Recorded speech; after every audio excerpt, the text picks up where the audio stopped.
काय नक्की भूमिका, काय मागणी, काय आहे, काय इशारा? आमची मागणी ही आहे की संभाजी ब्रिगेडने त्यांच्या नावात असा बदल करावा जेणेकरून धर्मवीर छत्रपती संभाजी महाराजांचा अनादर होऊ नये, म्हणजे छत्रपती संभाजी महाराज ब्रिगेड करावं, अन्यथा त्यांनी ते नाव बदलावं.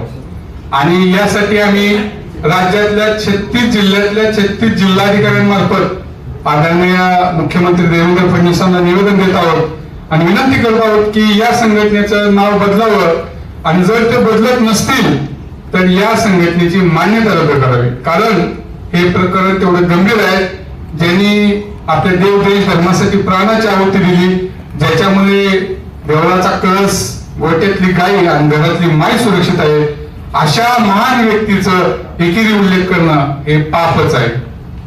त्याच्यामुळे हे नाव बदललंच पाहिजे अशी आमची स्पष्ट भूमिका आहे. आणि भूमिका फक्त माझी ना आम्ही इथं बसल्याची नसून महाराष्ट्रातल्या तमाम शिवप्रेमींची, शंभूप्रेमींची आहे. आंदोलनाचा इशारा आहे तुमचा? हो, आम्ही राज्यभर जिल्हाधिकाऱ्यांना मोर्चे काढणार आहोत, याच्यानंतर मग मंत्रालय. आज पत्रकार परिषद घेतली, किती तारखेनंतर आंदोलन करणार? आज पत्रकार परिषद घेतली.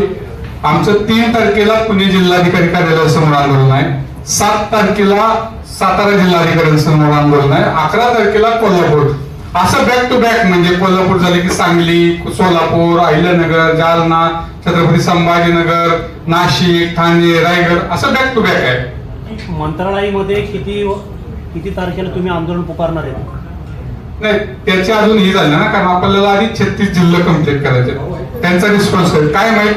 उद्या जर त्यांना आपली पत्रकार बघून जर त्यांची सतसत विवेक बुद्धी जागृत झाली, जी त्यांच्याकडे नाहीये, अजिबात नाहीये, ती जर जागृत झाली आणि त्यांनी हिथंच पत्रकार परिषद घेऊन सांगितलं की बाबा आम्ही धर्मवीर छत्रपती संभाजी महाराज ब्रिगेड करतोय, तर मग कशाला बाकीचा विषय.